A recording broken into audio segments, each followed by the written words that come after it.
It's 32 days to the elections. Hello and welcome to Newsnight. Anything that your political party is doing which is not in the interest of the common good of the nation, reject it. Speak against it. This is your election headquarters. Coming up, cite her for contempt.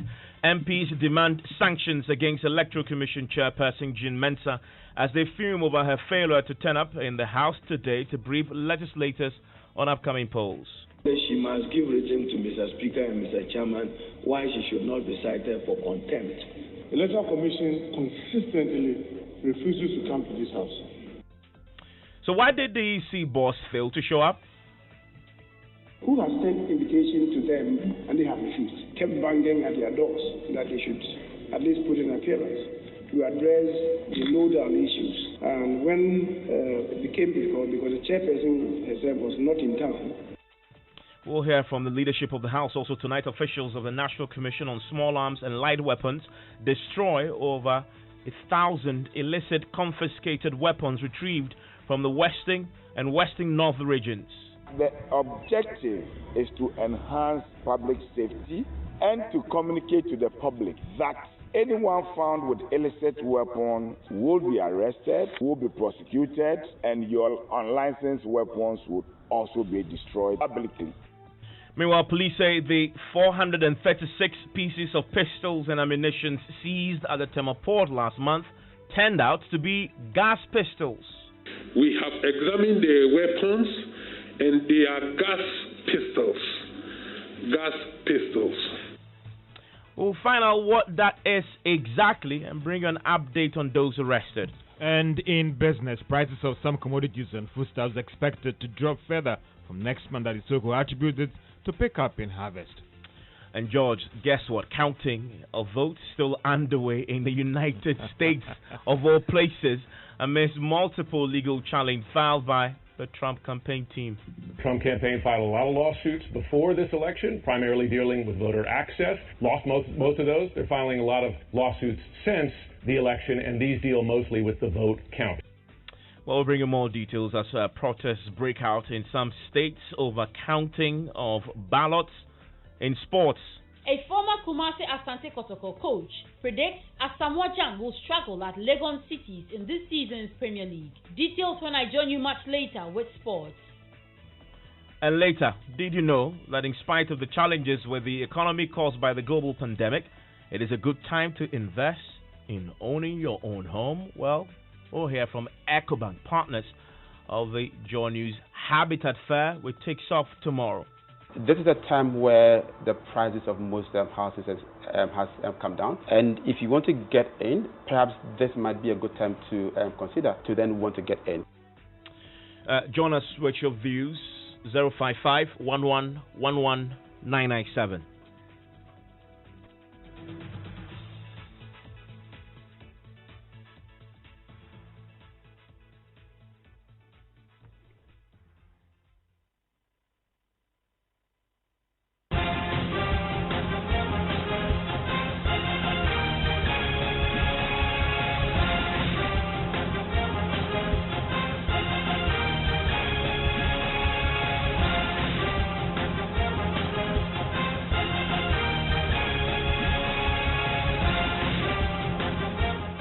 And this is your election headquarters. This election headquarters is brought to you by Petrosol. Petrosol, clean fuel in full quantity, smart lubricants, quick to move, thick to protect. A minority leader, Harun Idrisu, wants Electoral Commission boss Evans Mensah cited for contempt over her inability to appear in Parliament today to brief MPs on preparations towards the December 7 elections. The National Security Minister, IGP, NCCE boss, National Media Commission officials and civil society organizations were in the House today to brief MPs, but the EC boss was absent despite an indication by the leadership yesterday that she has been invited.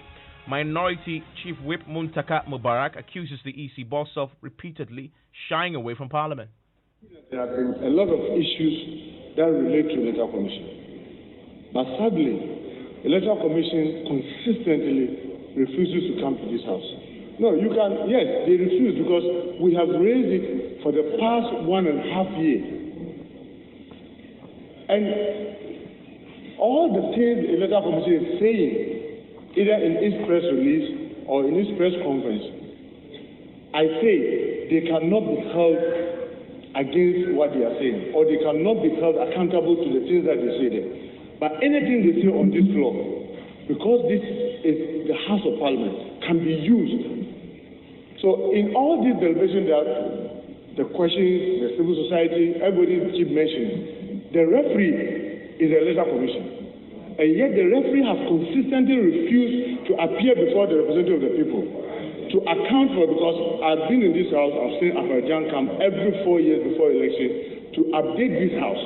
I have seen Charlotte come to this house to update this house. This electoral commission has consistently refused.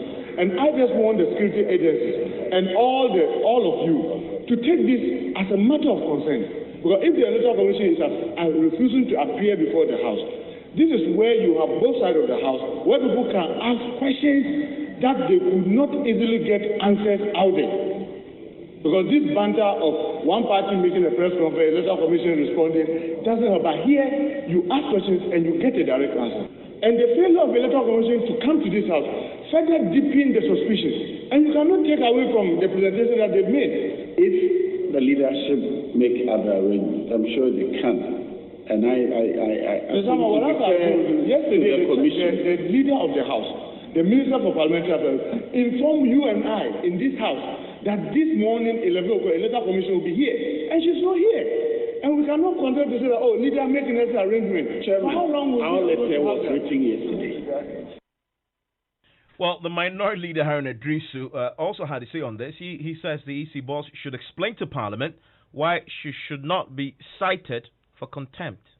Okay, deputies or any other member or management of our electoral process from not participating in this exercise that were duly notified that she would be here, and probably she must give reason to Mr. Speaker and Mr. Chairman why she should not be cited for contempt, because we raised this at business committee a week earlier. Leader responded a week after and gave us indicative that she would be here, and there are primary issues. One, matters relating to final certified voter register. Two, status of verification devices and equipment procured and the quantities, and challenges to her budget, which is in her own interest that she must avail herself to respond to them. And in particular, the increasing of the polling stations is also provided for by CI. She cannot sumo moto and unilaterally just increase it, which is not consistent with the law. Let me bring in parliamentary correspondent Joseph Gakpo. So, what do we know of this communication that went to the EC boss? What really happened there? Mr. Chairman Sabonso indicated that the EC officials were virtually told to come in more like at the last minute, and so then if they are unable to show up, then they can't be blamed for it. And there is actually a history to this.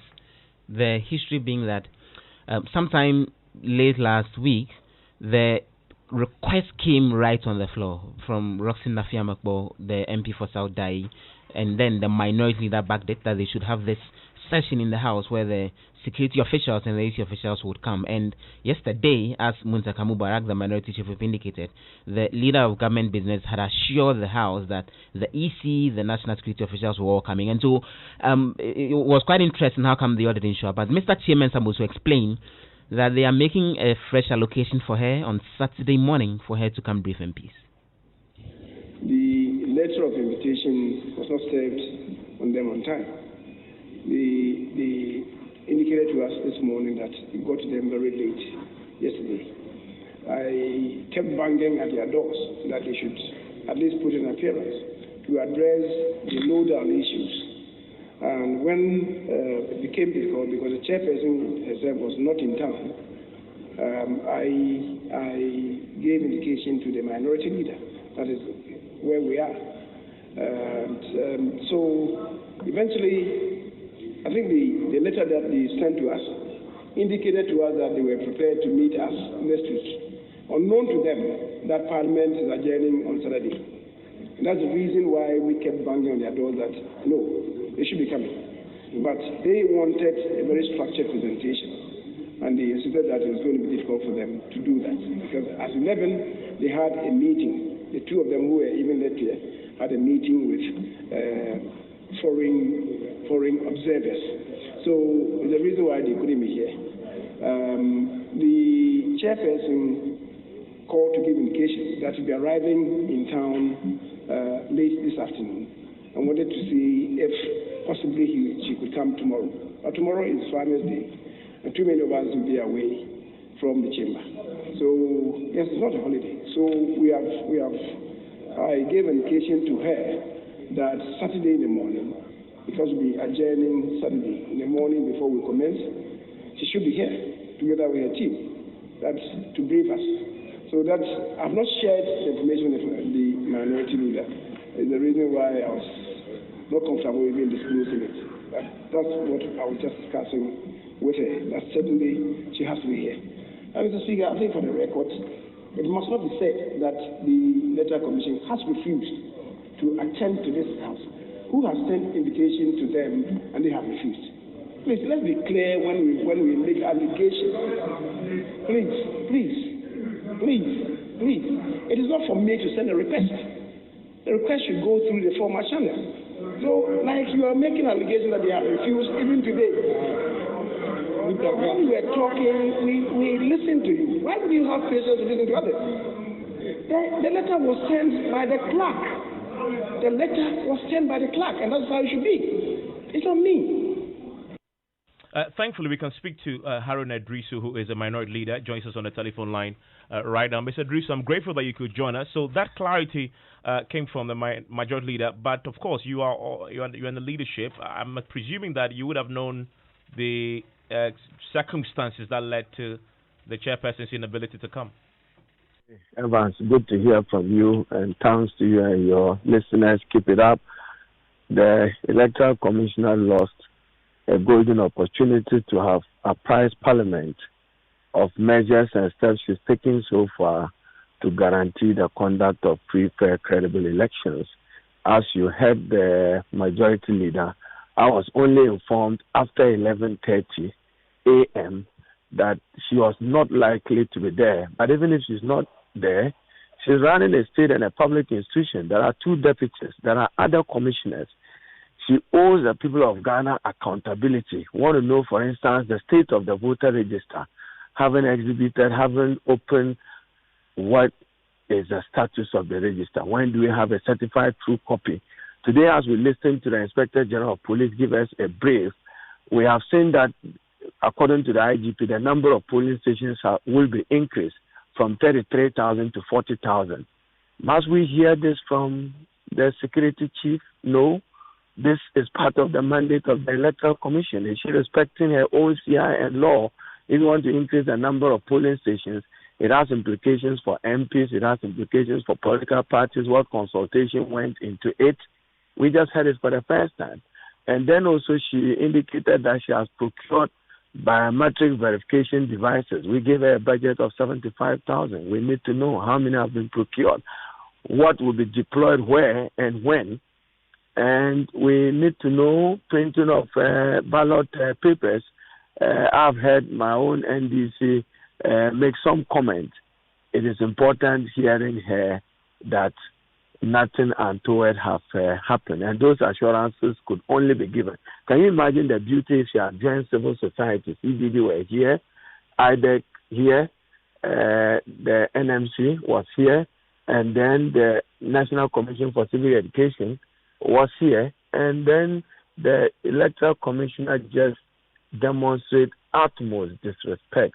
I mean, if you hear the narrative that a letter was sent to her yesterday, then how come we're told yesterday that prepare for the Electoral Commissioner tomorrow at 11 o'clock? Some communication must have taken place, and I cannot be held responsible for that. And this is not the first time that Parliament have invited her that she says, I'm not available, I'm not free. Let her be reminded that she is accountable to Parliament, and she's accountable to the people of Ghana through the people's representative. And she can't keep avoiding responding to these major issues. As I've repeatedly said, we'll hold her responsible. Yeah, you've explained to the acts of omission or commission that may undermine the credibility and integrity of the election. But I assure the people of Ghana that we are committed to the unity, the peace, and the stability of the country. President Mahama is committed with all his MP candidates, and we all must avoid acts or conduct that will undermine the peace. What the people of Ghana expect from us is nothing than preserving their peace whilst we conduct the democracy. And like I observed, we should look forward to a Ghana where conducting elections just pass like a childbirth, a natural occurrence, and not what we are witnessing. Even other civilized democracies, we are witnessing what is happening. So we need to do more. You said on the floor today that the chairperson. Just a second. You said on the floor in the Parliament today that the chairperson should explain why she should not be held for contempt. Is this something you intend to push? Subsequently, the majority leader offered an explanation. I'm a reasonable person, but let's see what conduct she shows beyond the assurances that were given. But I think that if she repeatedly behaves that way, I will not hesitate in citing her for contempt as indicated. I'm grateful. That is a minority leader, Haruna Idrisu there. So listen to Newsnight. It's on Joy 99.7 FM. A few of your messages on the stories that we've done so far. Abochi Philip indicator says Evans Mensah has totally disappointed MPs in Parliament. She must be held responsible. Also, this one, Jeffrey in Dunsummer says, why do these responsible for the security of the nation keep trying to make us think all is well when we all are privy to the increasing crime rates, being one of the persons for MPs asking for police protection? This one has no name says, are you surprised about the failure of the EC boss appearing in Parliament? Was it not the same EC that was summoned by the National House of Chiefs to appear before them, and she refused to appear? And Michael in Tumu says, I'm surprised. It's this same EC chairperson behaving like this. And Farouk says, why is MPP always defending the EC, especially the majority member, especially the majority leader? I suspect MPP. Well, he raises some other allegations there. I want to read a few of your messages. Keep them coming here on Newsnight 055-1111-997. This is your election headquarters, and it is brought to you by Petrosol. Clean fuel in full quantity, smart lubricants, quick to move, thick to protect. Now, officials of the National Commission on Small Arms and Light Weapons have destroyed a total of 1,194 confiscated illicit weapons today at the Sekondi Prisons Park. These weapons were confiscated in the Western and Western North region. Speaking at the ceremony before the incineration of the weapons, Executive Secretary of the Commission, Jones Boteaple, indicated that about 89.5% of these weapons seized were foreign-made. He noted that the Commission has taken an aggressive campaign to eradicate the possession of illicit weapons in the country, especially with elections approaching 32 days away. The objective is to enhance public safety, security, and to communicate to the public that anyone found with illicit weapons will be arrested, will be prosecuted, and your unlicensed weapons would also be destroyed in addition publicly. This is to build the public confidence in the fight against the proliferation of small arms. I believe as citizens of Ghana, we've heard many times where people think that weapons that are seized at our entry points, the security services people take them and they don't sometimes account them to the state. But what we are doing today is to let the public know that our security agencies understand the implications of weapons proliferation. And so when they get these weapons, they seize them.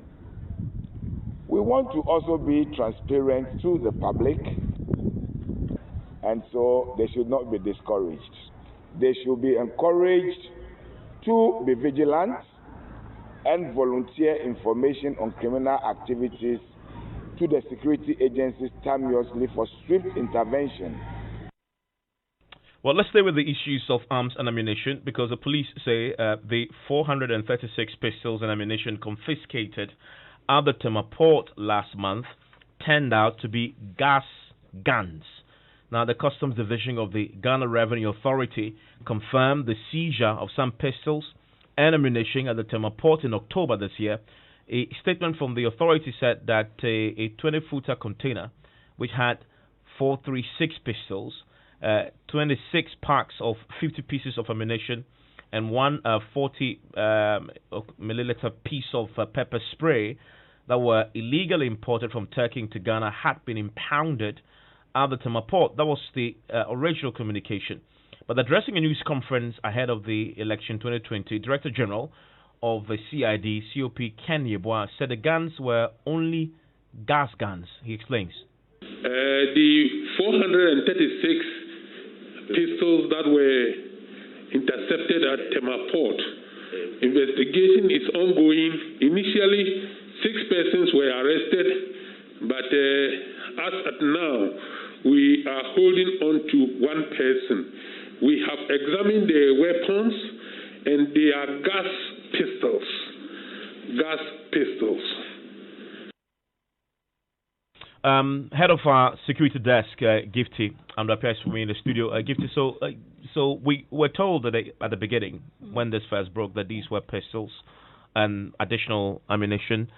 Now we're hearing is gas guns. What is a gas gun exactly? Okay, so this is very information that's very easy to come by, and that it says that a gas pistol is non-lethal, but then it's a weapon that's used usually for self-defense and other purposes. It typically looks like the traditional handgun, but it is made to fire tear gas cartridges only, and depending on the range, and this one says the effective range is up to 4 to 5 meters, depending on the caliber. So this is what the general information that we know about gas pistols. But then, if you look at the GRA statement, which you referred to, issued on the 11th of October, it states emphatically that what they found there were 435 pistols, which they put in bracket as sidearms.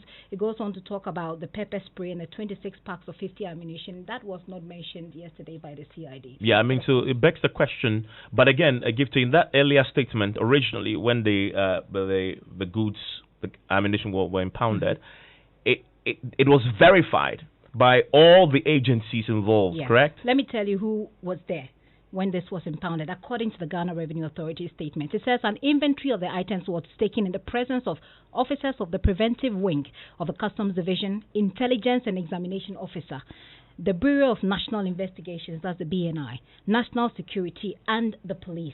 All representatives, including the clearing agents, signed against the total number of arms and ammunition that were seized. Okay, so I mean, so the people who were present. Raises questions. All of these agencies, including the police that announced this now, verified the contents of the container, concluded they were pistols, right? But as stated here. As stated, dated, when was this 11th of October, 2020. I mean, on the 5th of November, it is no longer pistols but gas guns. Gas guns, according to the CID, that's the arm of the police that's investigating this particular matter. So my question was to him yesterday at the press conference was there a flaw in our initial examination of this ammunition? And he said there wasn't, but it took some time because they had to reach out to the manufacturers and get further details. But we do know that these people were there. And Evans, just one quick thing I need to point out in the GRA statement. It says that the Tema port, it goes on to say that the household goods and blah, blah, blah, blah, blah, found in so-and-so container was flagged as red channel. So one other question we want to find answers to is what constitutes a red channel? What do you find that makes you draws your attention to look further into that particular consignment? Also, at this briefing, we got an update on the flashpoints that the police will have to be dealing with as you approach the election day. Police, you recall, identified a total of 4,098 flashpoints, with the Ashanti region leading with most constituencies prone to violence. But at this same media briefing, just yesterday, the IGP announced new figures. Yes. We have identified 6,178 flashpoints nationwide. The flashpoints were decided based on a number of factors, such as incidents recorded in previous elections, this year's voters' registration exercise, and crime rates and other factors relating to those centers. As a result, our approach in these areas will be slightly different from other areas. Saturated patrols and standby forces may be visible to prevent any mishap. Hotspots and strategies for handling them will be reviewed based on emerging trends. Gifty, let's break this down quickly in terms of the key areas to watch. Okay, so today the police provided us further information that gives us information on the 17 regions, and within the police, Tema is considered a region on itself. So we have 17 here. But let me give you a breakdown, focusing on the topmost district or regions, and then to the districts. If you look at the Ashanti, we have Ashanti region, Central region, Northern region, and then Greater Accra region. Now, Ashanti region has 975 hotspots as of today. Central region has 906. The Northern region has 393. And with Northern region, you know that we have two different regions from that particular region, so you can bring those details on board as well, and that will actually take us higher. The Greater Accra region has 500 as of today. And there is, by the way, Evans, a difference between the 4,908 figure that we had in October and what we have in November, which is 6,178. But one thing remains constant, though. The Ashanti region still leads in terms of the sheer number of flashpoints it has. Yes. Which districts are prone to violence this year again? Okay, so let me take you through the top three districts in all of these regions. If you take Ashanti region, the top three, Offenso North, Asawase, if you just say Asokoi, which is pretty much expected. Yeah. If you look at the Central region, the top three, Ewutu Senya East, Gomwa West, Heman Lower Denshira. If you go to the Northern region, the top three, Yendi, Tamale Central, and Gushegu. And then if you come to the Greater Accra region, Ayawaso Central, Ododo-Diodio, and Ablekuma West. I want to bring in Professor Sabaji, a security analyst who joins us on the telephone line right now. Mr. Sabaji, there's a lot to go through. Of course, retired Colonel himself. But let's start with the updated flashpoint figures. Just a few weeks back, it was 4,098. 3 weeks on, we're talking about 6,178. Significant jump there. Your reaction? Well, it's not very surprising. But first of all, let me commend the police service, and I believe also the National Commission on Small Arms and Light Weapons, for engaging with this issue. And just about 2 weeks after the first update on the 22nd, giving us this updated briefing. And as Gifty has said in the studio, there is clear escalation in the numbers of flashpoints. I've done a graph, and it's an exponential graph, But if we step back a bit, in 2012, the police, I think the IGP then was, or Quay, I stand to be corrected, mapped out about 1,000 or slightly over 1,000 flashpoints. In 2016, it had jumped to 5,003. And in 2020, we're talking of 6,178. With all indications, or some indications, that by 7th December, that figure might change. So there is a proneness towards election-related violence. That's one clear message that comes from these series of updates. But the good thing is that at least the police and other security institutions are placing themselves in a state of readiness to be able to address them as and when they pop up. So what they are doing is actually preemptive, preparing and posturing themselves to be able to deal with whatever situations that might arise. But the numbers are a bit worrisome. Now to the other issue that is coming up today with the press briefing, still the same press briefing on the pistols and ammunition confiscated in October. Verified by all the agencies, including the police. Now the police, a month on, say the pistols are now, they are no longer pistols, they are gas guns, in less lethal form, but still a weapon. I mean, what's your reading of this? Well, for the lay person, let's agree that all pistols are pistols. So what is different here is the mechanism that that pistol or handgun uses to, discharge its ammunition, or in this case, projectiles. Now, what bothers me, and I can only ask questions, that the report that Gifty read to you in the studio for your audiences or viewers shows clearly that there were a number of representatives of security-related agencies who were present when the container was opened and the cargo was inspected. I assume that unanimously they agreed, based on their expertise, that what they were looking at were pistols.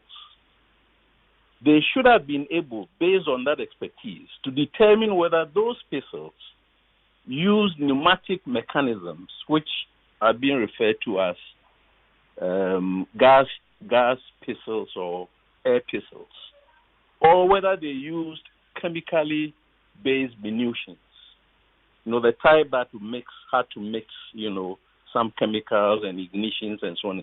They should have been able to have that capacity to determine and to have told Ghanaians that what we're looking at here are these categories of pistols or other. What bothers me again is the fact that all of these types of weapons can kill. Now, I want to take us back a bit into history. In the 70s and 80s, those of us on peacekeeping missions from the UN, the 80s were very hard times in the country. So, as soldiers, officers and men, we used to figure out what could fetch us money if we bought them and brought them into the country. So at some stage, we're bringing these kinds of weapons until the authorities realized that, one, they could be modified to fire live ammunition instead of the projectiles that we are being told about. Now, if my analysis is correct, it doesn't really matter whether these are air rifles or gas rifles or whatever. If they can be modified, then they are going to be as lethal as the other types of pistols that we're all concerned about. So in those days, at least because we, the military, were doing it, the military authorities put in place mechanisms to ensure that we did not bring those weapons into the country. Bottom line, the security agencies need to come clean, because this borders on institutional, professional expertise, that any expert can look at a weapon to the extent that they even have to refer to the manufacturer. I don't understand. When I hold an AK-47, I can say that it's an AK-47. I don't need to go to Russia and find out from whoever manufactured it, under license or otherwise. When you hold an American AR-15, it's an American AR-15. You look at the ammunition, it's got a bullet tip, it's got the casing that has the chemicals in there. So I don't understand how professionals, and not one of them, several of them from different institutions, can look at items and tell Ghanaians that we are looking at pistols, and then several weeks later come and say that they are gas rifles. My caution is that whether as gas rifles or not, the police statement should also have clarified whether any individual can bring these things in without any prior authorization from the respective ministry, which invariably will be the Ministry of Interior, for instance. Because they can kill. Even without modification, if I aim that gas rifle against you at a certain distance and I fire into your vital organs, you will die. So I think we shouldn't be confusing the issues. These weapons, no matter what they are, add to the insecurities or could add to the insecurities that all of us are facing. And why were they not declared? That's the other question. Yeah. All of us, or some of us, have brought items from overseas many times. You need to find out and declare to the shipping agent what it is that you have in there. Especially when it's declare that I'm bringing air rifles or gas pistols or air pistols. Yeah, why does it take the authorities now to find out that he or she is bringing these things in? I'm grateful that you joined us, Colonel Festus Abaji. Loads of questions still left to be asked and answered. That's a few there from Colonel Festus Abaji. I want you to hear from you, 055-11-11-997. Still ahead, Vice President Baumia touts achievements of the MPP in Zongo community, stressing the NDC does not present any meaningful alternative.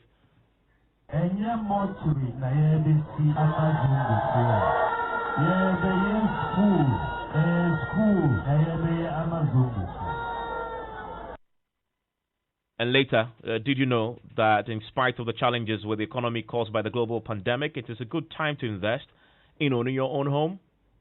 This is a time where the prices of most houses has come down, and if you want to get in, perhaps this might be a good time to consider to then want to get in. Well, we'll hear from EcoBank, partners of the Joy News Habitat Fair, which takes off tomorrow. In fact, George has more on this story in business. EcoBank is the title sponsor of this whole Habitat Fair that opens tomorrow to actually Sunday, 8th of November. I'll be getting you more details on what is in stock for you if you have to pass by the Accra International Conference Center for this Habitat Fair. And prices of some commodities and foodstuffs expected to drop further from next month as Isoko attributes development in improved harvest and production as well. And the General Agricultural Workers Union wants Farmers' Day celebrations scrapped.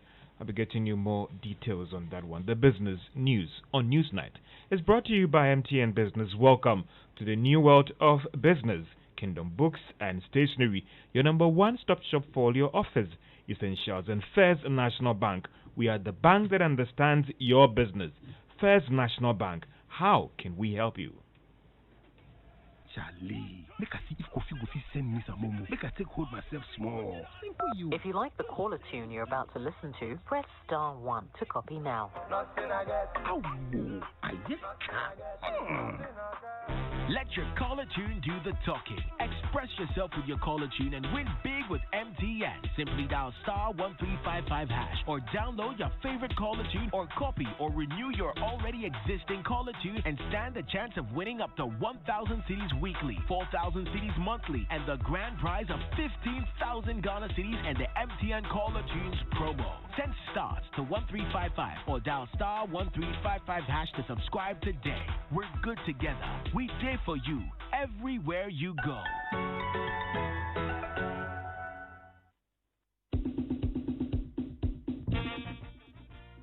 Many people have lost their jobs since 2017. The next NDC government, led by John Mahama and Professor Nana Jane Opoku-Agyeman, will work hard to provide jobs for all. Here is our plan. Under our Ejumapa policy, we will create a minimum of 250,000 decent and sustainable jobs every year. That's a minimum of 1 million permanent and well-paying jobs. Jumapa, in 4 years in the financial services sector, such as banking and insurance, construction, agriculture and agribusiness, ICT, oil and gas, pharmaceuticals, tourism, tree crops, waste management and sanitation, and coastal landscape and forest management, among others. Those who also want to learn a craft will be enrolled under the NDC's state-sponsored National Apprenticeship Program. We will also give them the tools kit needed to start their businesses upon completion of their apprenticeship. NAPCO beneficiaries will also be made permanent public sector workers. This is our plan for jobs. Vote John Mahama. Vote NDC.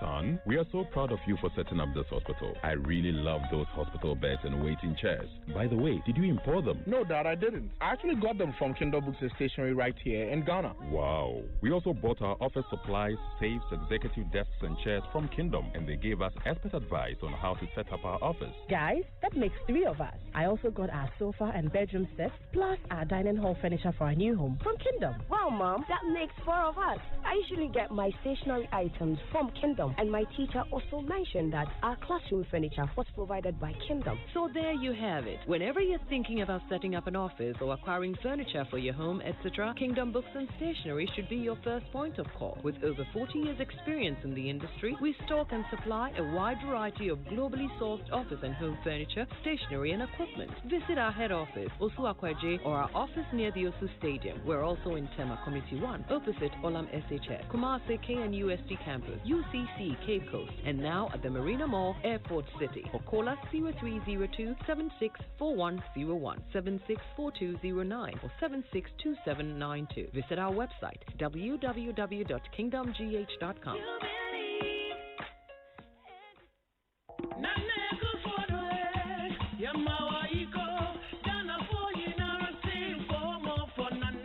This December, don't just think about the political party you belong to. Choose a leader who has what it takes and the team to manage and build a strong economy. Think about the millions who are enjoying free SHS thanks to a strong economy. Think about the millions of jobs being created and protected because competent hands are managing the economy for you. Think about the roads, dams, and health centers being constructed thanks to a strong economy. Remember those who gave you do so and handed the economy to the IMF. Think about a leader who has liberated us after 5 years of doom so. Remember, your vote is about your future, our future. Vote for the leader who can manage the economy much better and create more jobs for you. Vote Nana Akufo-Addo, #1, and the MPP parliamentary candidate in your area.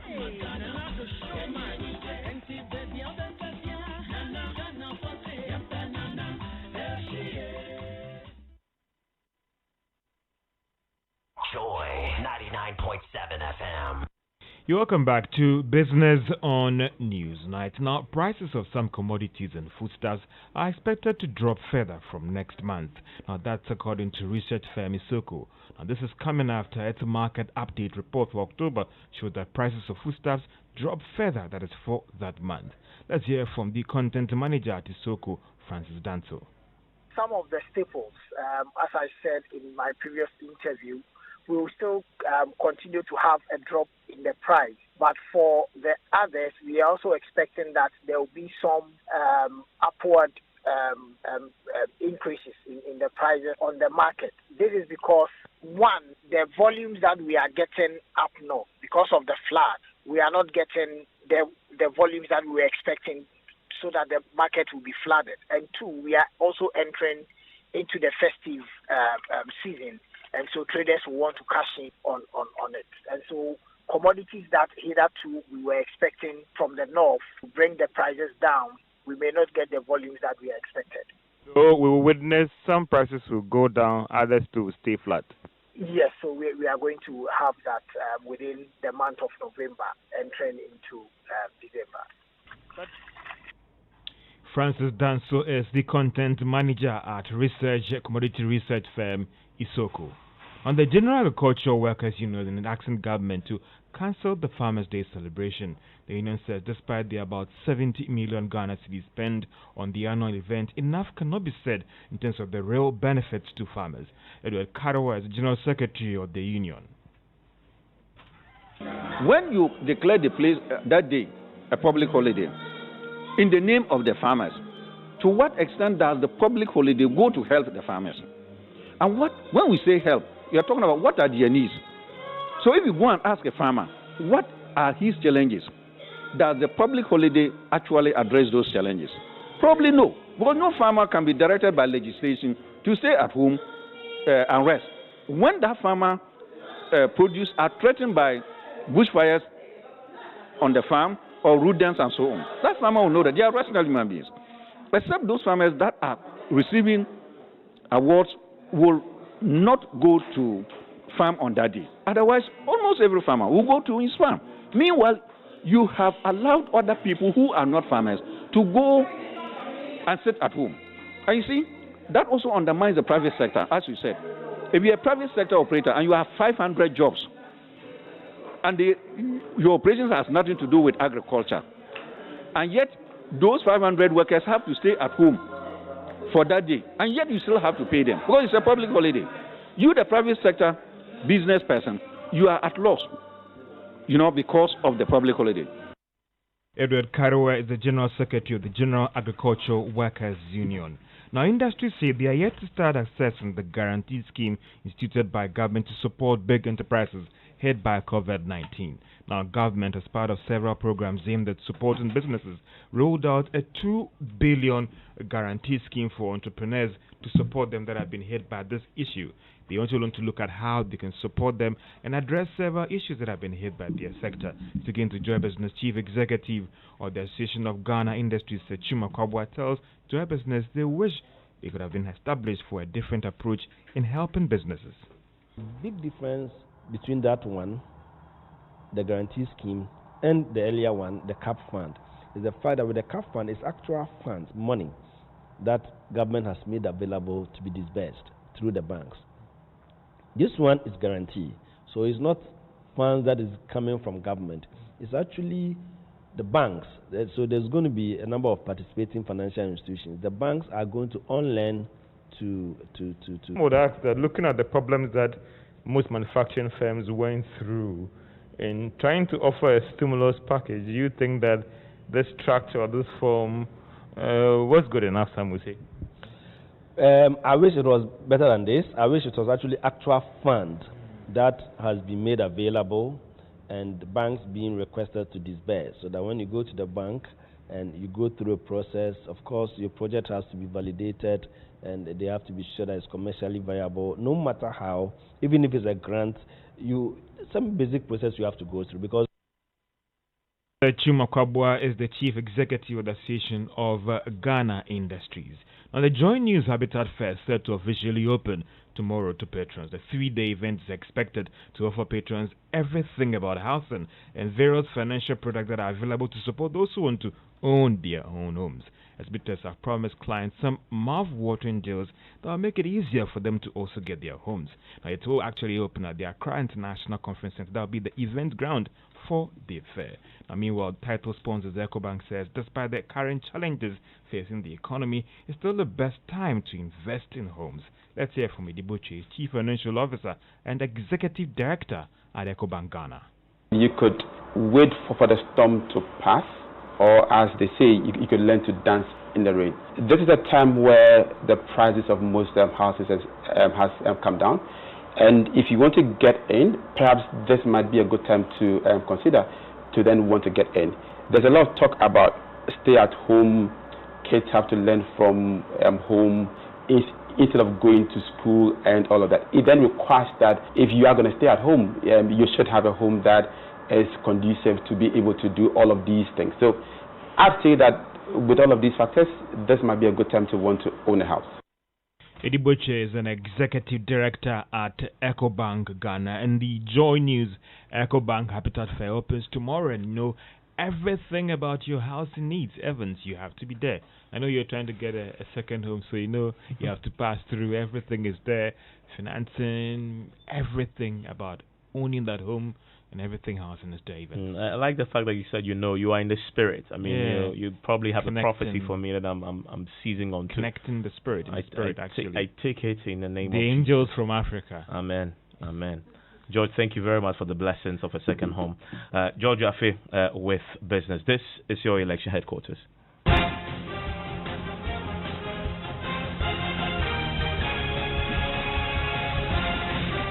And of course, it's brought to you by Petrosol, clean fuel in full quantity, smart lubricants, quick to move, thick to protect. And let's return to our earlier story about the minorities' concerns with the Electoral Commission chairperson's inability to attend on Parliament today. There's a statement from the Commission, and my colleague Ernest Menu has details of this. So, Ernest, what really was the reason why the Commission chair could not show up in Parliament today? They have an explanation for this. And so I'll start from the second paragraph, which directly addresses this. As the Commission is greatly surprised by this turn of events, as notice of the said meeting reached it late Wednesday, the 4th of November 2020, at a time when the Commission members were outside Accra. This was communicated to the leadership of Parliament. The Commission is fully prepared to present its comprehensive report to the leadership and honourable members of the House. In agreement with the leadership of Parliament, the Commission will present its roadmap to the members on Saturday, the 7th of November 2020. Okay, so Saturday it is then. In the morning, we understand that she will finally appear before Parliament and give them the brief. We will hit the campaign trail shortly, but Baba is joining us with sports now. Hello, Babs. Hi, Evans. And former Ghana and Asante Kotoko coach Malik Jaber believes striker Asamoah Gyan will struggle at Legon Cities. Gyan has returned to Ghana Premier League by signing a contract with Legon Cities worth more than $1 million. The 34-year-old has been linked with Asante Kotoko, but the Royals offered the most attractive deal. Malik Jaber, who until recently coached the Black Satellites, spoke to Love FM in Kumasi. To again boost whichever team that got Asamoah Gyan, if he were to be lucky to have his own stadium, he would make more than the rest. Everybody would want to see Asamoah Gyan. If we look at our days, because of a single player, a lot of people used to come to the stadium. Yeah. So it means that thing will come back again. Because of certain players, people will now wish to see the game. So for you, his comeback is good for the local league? It's good, but I wish he had come to Kotoko. Because I've seen his heart is with Kotoko. But maybe we don't have money to take him. So I don't know how. So, but I wish maybe he came to Kotoko. If he had come to Kotoko, he would have had things much easier. I'm going to struggle in that way. Former Asante Kotoko and Ghana coach Malik Jaber. Now, in the Europa League, some matches have already started. It's halftime between Roma and TFR Cluj. 3-0 it is for the Italian side. Young Boys and Ceska Sofia play at 8 o'clock. Rapid Wien are joined 1-1 with Dundalk. Arsenal take on Molde at 8 o'clock. Hapoel Beersheva 2, Bayer Leverkusen 2. It's halftime. And then in Prague, it's Slavia Prague 2, Nice 1. Benfica 1, Rangers 2. Lech Poznan, Standard Liège 1. And a lot of the results and fixtures can be found on myjoyonline.com/sports. You're up to date in the world of sports. I'm Baba Tanda from London. Well, from sports, let's hit the campaign trail now. And Vice President Mahmoud Bawumia is touting the achievements of the ruling MPP in various Zongo communities nationwide, claiming no government has invested this much in developing the Zongos. He was addressing the chiefs and people of Kitekrachi in the Krachi West district of the Oti region. MPP this is a Zongo at 2 budget. Nana Akufo-Addo ministry, a whole ministry for Zongo and inner city development. When the NPP came, we set up a ministry for the Zongos and put them as a component of the budget through the Zongo Development Fund. It has never happened in the history of Ghana.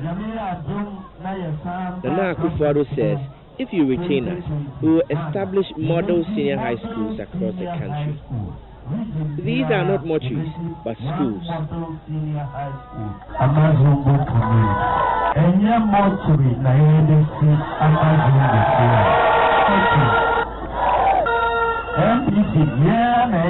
Only political party in Ghana.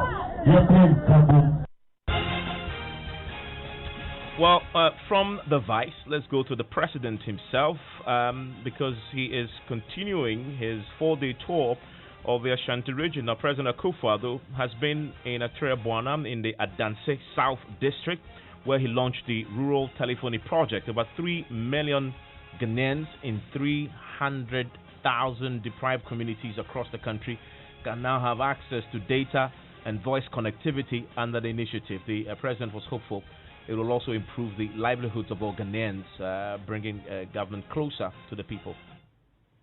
The Rural Telephony Project will also provide new areas for ICT growth in Ghana, while raising substantially the level of ICT literacy, especially during this COVID-19 era, where the need and demand for ICT skills has increased exponentially. The provision of this connectivity will allow people in beneficiary rural communities to connect with families and friends outside their localities, and also give them access to online information, educational tools, the ability to access mobile financial services, and to transact business nationwide. Overall, the project affords long-term sustainability for our efforts to improve the lives of all Ghanaians. In addition, I'm happy to announce that these rural areas will enjoy 3G coverage, and this will improve the user experience for all consumers.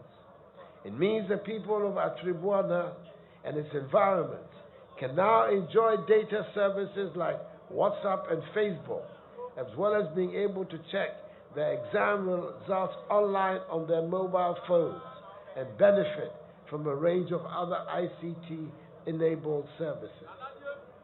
The project will inject new impetus into the development of ICT in rural areas and provide them access to e-government services, making it possible for residents of the remotest and most deprived parts of Ghana to apply for and receive services such as mobile money, online job and loan applications, virtual learning, and online educational opportunities. And to the NDC now, their presidential candidate John Dramani Mahama is tonight blaming his opponent, President Akufo-Addo, who you just heard there, for the rise in violence and acrimony, which he says has dented the country's democratic image. He's been speaking to the chiefs and people of Ibri as part of his 4-day campaign tour to the eastern region. You know me. I am not a violent person, and I do not endorse violence. So I want you to know that if there will be any violence in this election, then it won't be from me or the NDC. We, the NDC, brought democracy to Ghana, and so we will not do anything to jeopardize it. But you know, our colleagues in the MPP brought these vigilantes. What happened in Ayawaso West was gone by election and the registration exercise, and the fact that no one has been punished yet proves that the president endorses violence.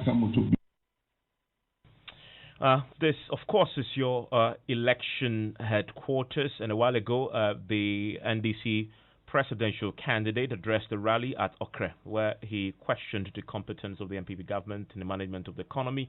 According to him, the depreciation of the city is an indication of a failing government. Well, let's stay with your election headquarters and change gears a bit to the United States, where final result of the presidential elections there hinges on just a handful of key battleground states. Now, this according to the BBC. Now, Donald Trump and Joe Biden each claim to be ahead in the U.S. presidential election, even as the final outcome hangs on a razor's edge and both sides gear up for legal action.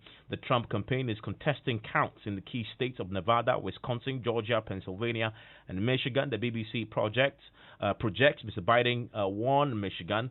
U.S. media forecast he took Wisconsin. No result has yet emerged in Pennsylvania. Speaking earlier on the elections, Mr. Biden said he was confident he was on course to beat his Republican rival. I'm not here to declare that we've won, but I am here to report when the count is finished, we believe we will be the winners. And it's been a long and difficult campaign, but it's been a more difficult time for our country, a hard time. We've had hard campaigns before. We've faced hard times before. So once this election is finalized and behind us, it'll be time for us to do what we've always done as Americans. Well, CNN anchor and chief national security correspondent Jim Scuto has been providing an update on the list of lawsuits filed by the Trump campaign team so far. Trump campaign filed a lot of lawsuits before this election, primarily dealing with voter access. Lost most of those. They're filing a lot of lawsuits since the election, and these deal mostly with the vote count, particularly in states that are close or that Trump is behind, believe they may be able to catch up. So let's go state by state here. And I should note, as I go through these, that CNN has talked to a lot of legal experts on these cases, and in general they say unlikely to be wins for the Trump campaign. One, evidence is thin to this point. Two, most of them deal with cases where the number of votes is too small to sway the outcome. But they're happening. Let's talk about Pennsylvania first.